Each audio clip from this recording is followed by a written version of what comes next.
Justice James Omotosho of the Federal High Court in Abuja has convicted a former Minister of Power, Saleh Mamman, of a 12-count charge bordering on fraud and money laundering filed against him by the Economic and Financial Crimes Commission (EFCC). Hi.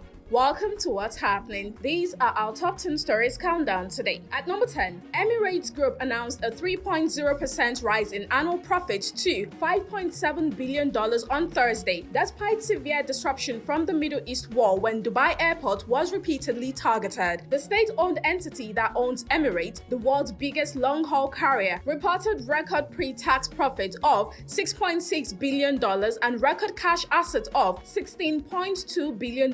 Flights to and from Dubai's main airport, the world's busiest international hub, have been curtailed since Iran's retaliatory strikes began on February 28. At number 9, Borussia Dortmund defender Niklas Süle has confirmed he will retire from professional football at the end of the season, bringing his career to a close at the age of 30. The Germany national football team international decided following a knee injury suffered in last month's Bundesliga match against TSG 1899 Hoffenheim. So, initially feared he had suffered a third anterior cruciate ligament rupture, an injury that has already disrupted his career in the past, although medical tests later confirmed he had avoided an ACL tear. The defender said the scare changed his outlook on continuing in the sport. At number 8, the Kwara State government has trained 50 individuals on beekeeping with the aim of achieving the purpose of the recently launched Kwara Livestock Entrepreneurship Scheme. This was disclosed in a statement by the Assistant Press Secretary, Ministry of Livestock Development, Omolara Adeleye, on Thursday. Adeleye said the State Commissioner for Livestock Development, Oloruntoyosi Thomas,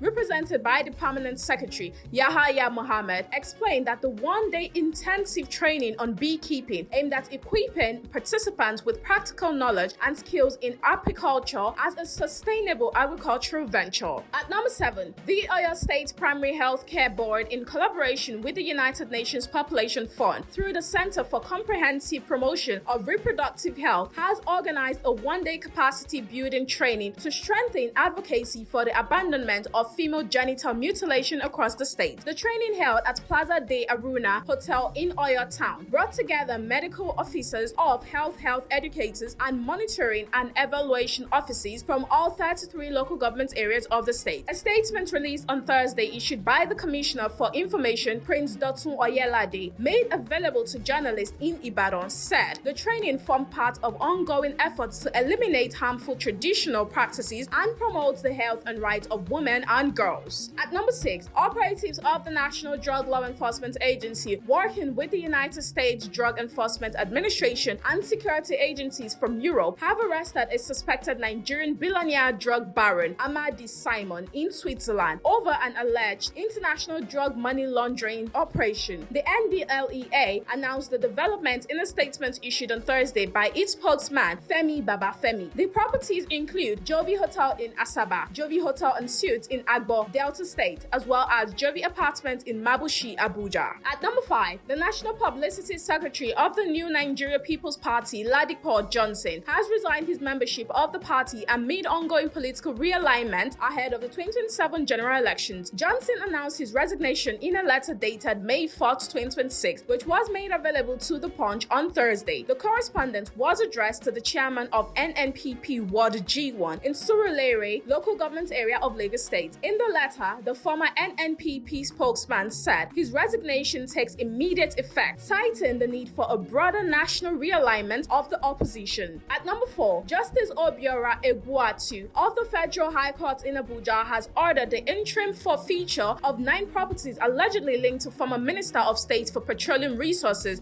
Sylva. Justice Egbuatu granted the order following an ex parte application filed by the Economic and Financial Crimes Commission. The court held that the properties suspected to be proceeds of unlawful activities should be forfeited to the federal government pending the hearing of a motion for final forfeiture. At number 3, the Sokoto state government has confirmed the death of 33 children following a fresh outbreak of cerebrospinal meningitis in parts of the state, as health authorities battle a growing number of infections. Confirming the outbreak, the Commissioner for Health, Dr. Farouk Abubakar, disclosed these during an advocacy meeting with district heads on salmon and MNTE. The meeting was organized by the state's primary healthcare development agency in collaboration with Site Savers and the Chigari Foundation. According to the commissioner, no fewer than 256 suspect cases have been recorded across 8 local government areas since the outbreak resurfaced about a month ago. At number 2, former President Goodluck Jonathan has said contesting Nigeria's presidency is not a computer game, as he reacted to calls by youth groups urging him to contest the 2027 election. Jonathan spoke on Thursday while receiving some youth groups who visited him at his office in Abuja to press him to return to the presidential race. Responding to the appeal, the former president said he would consult widely before taking any decision, stressing that leadership required careful consideration. The former president commended the youth for showing interest in the country, describing patriotism as essential to nation building. At number 1, Justice James Omotosho of the Federal High Court in Abuja has convicted a former Minister of Power, Sylva, Mamman, of a 12-count charge bordering on fraud and money laundering filed against him by the Economic and Financial Crimes Commission. Delivering judgment, Justice Omotosho held that the Anti-Graft Agency successfully established the former minister's culpability beyond reasonable doubt. Mamman, who served under former President Muhammadu Buhari, was found guilty of the illegal diversion of public funds totaling about 33.8 billion naira. That's all for today. See you next time on What's Happening.